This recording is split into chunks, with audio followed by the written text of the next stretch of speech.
So I'm a little late to this debate, but last week a controversial topic broke out, basically questioning why Kevin Durant isn't included in the GOAT debate. And Kevin Durant himself is confused as to why he isn't a part of the discussion. A lot of fans and media believes that Kevin Durant going to the Golden State Warriors in 2016 tarnishes his legacy and also is a reason why he isn't brought up in the GOAT discussion. A couple days ago on Shaq's podcast on YouTube, Lou Williams, former NBA player, sided with KD, saying he thinks KD should be a part of the discussion, saying KD going to the Warriors was just a bad time, you feel me?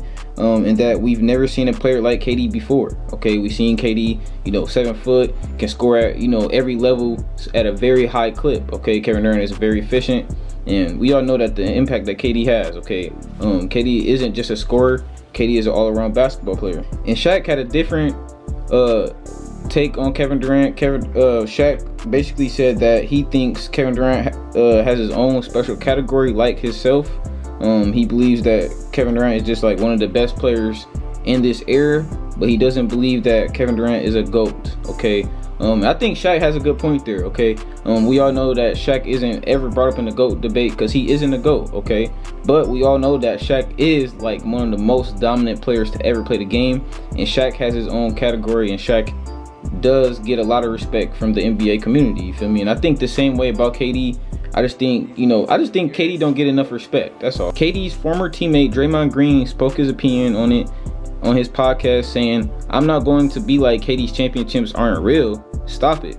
There's no championship that's not real." Draymond Green also stated that Steph didn't get the credit that Steph gets today until 2022 when he led his team to a championship and won Finals MVP. But that's kind of confusing, Draymond, because ain't that what KD did in 2017 and 2018? Like, am I confused? But as a KD fan, I feel for KD. You know what I'm saying? When he says, "What haven't I done to be in the discussion?" One, KD gets a young OKC team in 2012 to the finals, beating the Mavericks, the Lakers, and the Spurs to get to the finals. Obviously, they fell short to the big three in Miami at the time in 5 games. 2, Kevin Durant led OKC to the Western Conference Finals in 2016.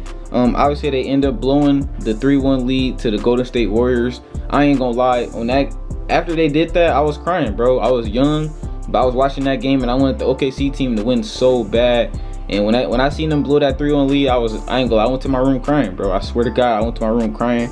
And I'm still hurt to this day about that. I ain't gonna lie to you. So to be optimistic about it, the Golden State Warriors did fumble a 3-1 lead to the Cavs the same year. So and then they ultimately end up, trying to get Kevin Durant. They recruited Kevin Durant. KD went to the Warriors, helped the Golden State Warriors get 2 back-to-back championships. You feel me?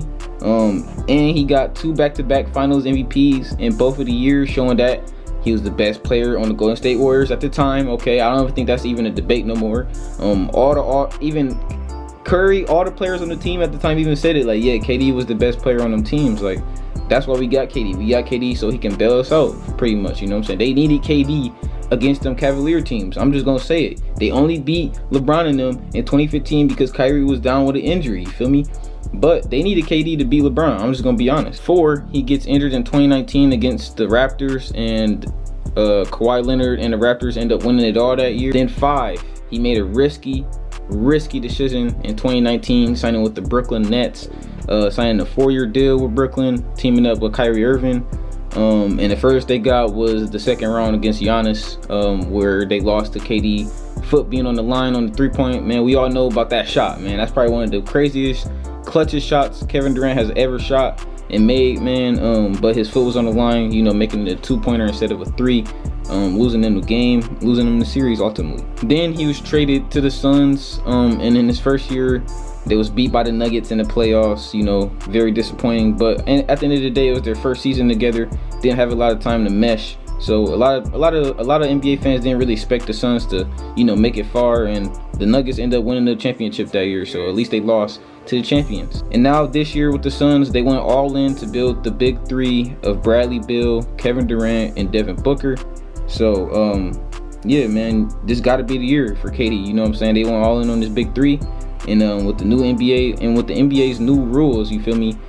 The Suns can't do much to improve this roster. So this is going to be the Suns team going into the playoffs.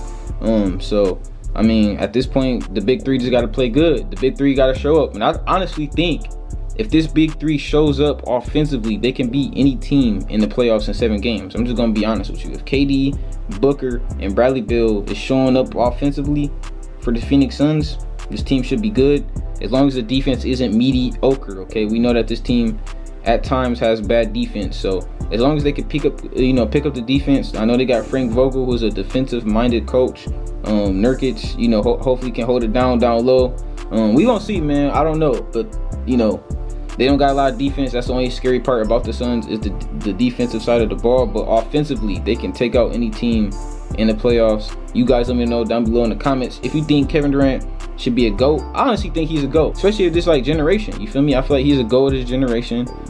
He's one of the best players we have ever seen play the game of basketball. And I think we all can agree that, right? Like, Kevin Durant is one of the best basketball players we have ever seen play. He's 7 foot. He can dribble like a guard. He can shoot over the top of anybody. He knows his strengths. He gets to his spots. He's efficient.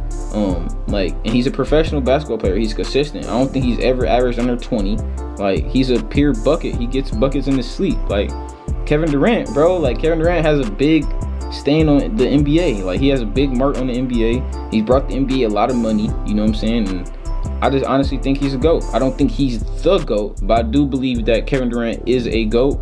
I think he's in the conversation with Steph Curry and them guys, okay? I don't think Steph Curry is really over Kevin Durant. And I know that might sound crazy to a lot of people, but I honestly always said that. Y'all see the KD jersey? I'm a KD fan, okay? And I believe Kevin Durant is a top. He was a top 75 player for a reason. And I honestly think he should be in the GOAT debate for sure, especially if Steph Curry. If Steph Curry is in the GOAT debate, Kevin Durant should be in the GOAT debate too. I don't care, bro. If Steph Curry's in the GOAT debate, Kevin Durant should be in the GOAT debate. Those are my thoughts on it. You guys let me know down below in the comments how you guys feel about Kevin Durant being in the GOAT debate. Kevin Durant is confused onto why he isn't in the GOAT debate. So I hope you guys enjoyed today's video. If you guys did enjoy today's video, do me a big favor, smack that like button, leave me a quick comment down below on what you think about the GOAT debate and Kevin Durant. I love you guys. Till next video, you dig.